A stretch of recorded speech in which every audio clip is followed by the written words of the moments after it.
वंदे श्री गुरुतारणम। प्रस्तुत है दिव्य शब्द चिंतन। शब्द है जमता कौन है। तो ज्ञानी कहते हैं जो पर में जमता है, यानी जिसका लक्ष्य श्रद्धान अभिप्राय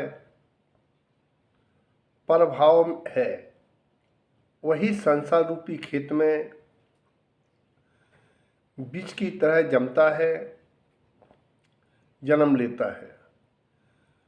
और जो स्वभाव में जमता है, एकाग्र होता है, और ये अभ्यास करते करते जब उसकी निर्विकल्प शुद्ध स्वभाव में स्थिर हो जाता है, और जैसे ही मोहिनी कर्म क्षय होता है, वह संसार में जन्मने का बीज डालने वाला प्रक्रिया आयुबंध नहीं होता है।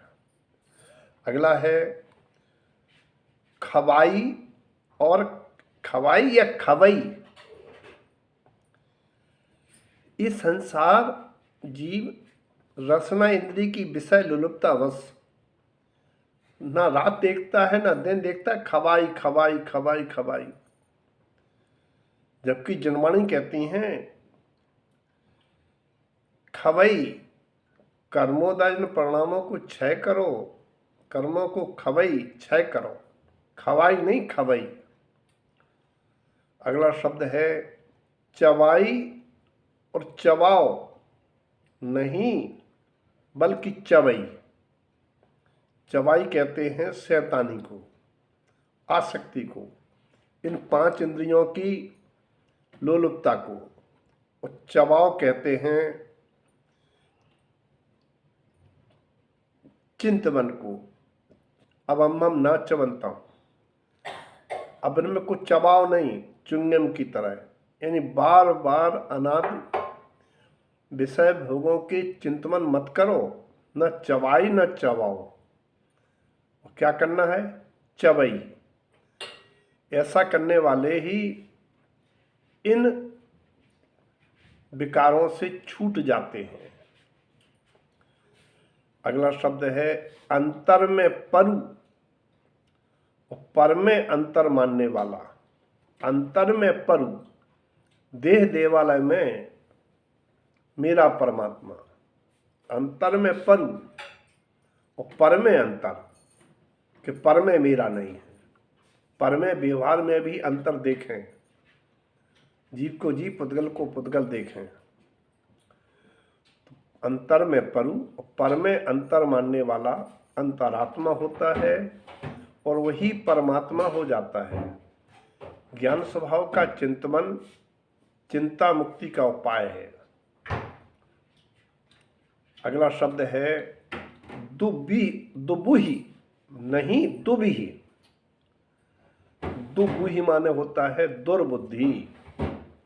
दुर्बुद्धि पूर्ण व्यवहार त्यागो, दुविही दुविधि चारित्र को धारण करो, जिससे मुक्ति की प्राप्ति होगी।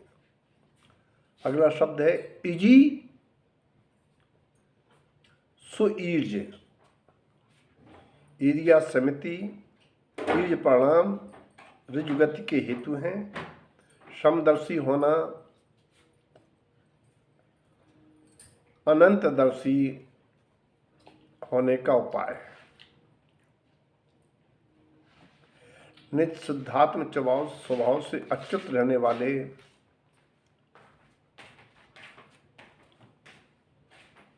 अच्युत स्वर्ग पा जाते हैं। अगला शब्द है आराध। स्वभाव की रत्नत्रय की आराधना करो, देवत गुरु धर्मत की आराधना करो, वरना अपराधी माने जाओगे, अपराध होगा। आराध नहीं है तो अपराध होगा।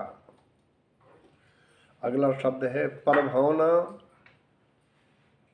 प्रभावना। जब प्राणी को किसी भी ज्ञेय के ज्ञान से प्रभाव न पड़े, और वह साधक वह श्रावक साधु स्वभाव के आश्रय से भूमिका अनुसार आगम प्रमाण कर्तव्य निभाए और लोग ये कहने को मजबूर हो जाएं, क्या गजब का जैन दर्शन है। जैसा राजा शरणक ने मुनिराज यशोदा महाराज की वीतरागता समदर्शीपन को देख के जैन धर्म का मुरीद हो गया। इसे कहते हैं प्रभावना।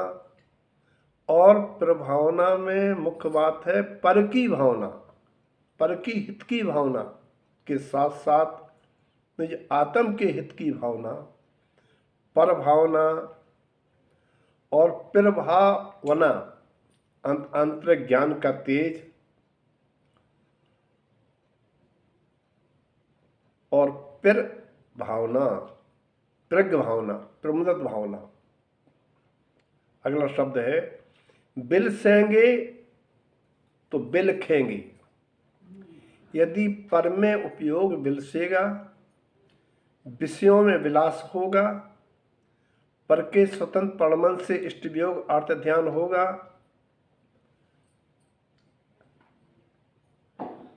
तो बिलखना संभव होगा। इसीलिए पर में विलास करेंगे तो विलास का फल विलाप होगा। पर में विलास नहीं करना है, संयोगी मानकर उदासीन भाव से उनके साथ रहना है, अपना व्यवहार निर्वहन करना है। अगला शब्द है तव बत। तव का उल्टा वत। तव तबम च अप्यसाहवम। तप वास्तव में निज आत्म स्वभाव में रहना है। वत यानी जिस समय प्राणी अपने को परमात्म वत, सिद्धों वत अनुभव करता है, उसी समय तप है। और जिस समय पर्याय से अपने को देखता है, पर का लक्ष्य रखता है, वहाँ तप नहीं है। वत, सिद्धवत, परमात्मवत अनुभव करना तप है। आमोदर्य, आत्मोदर्य,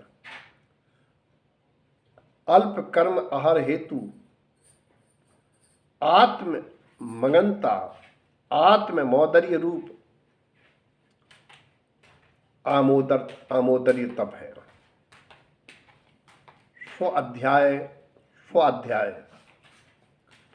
स्वाध्याय अपना अध्ययन, अपना स्वरूप निर्णय करना। मैं कौन हूँ, कहाँ से आया हूँ, मैं क्या कर रहा हूँ, इसका क्या फल होगा, कौन भोगेगा। मैं ये स्वाध्याय कर रहा हूँ, इसमें क्या सिद्धांत आया है और मेरी जीवन शैली क्या है। आश्रव निरोध की बात आ रही है तो क्या वास्तव में आश्रव निरोध कर रहा हूँ। स्व अध्ययन जहाँ हो रहा है, निज को द्रगुण पर्याय से अनुभव हो, निज का स्वरूप अनुभव हो रहा है। स्व अध्याय,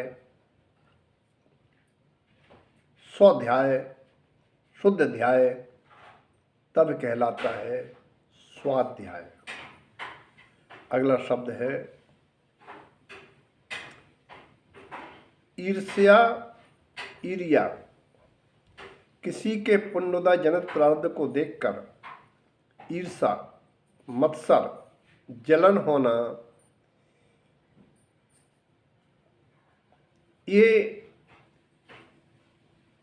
ईर्ष्या का लक्षण नहीं है, ये सरलता नहीं है।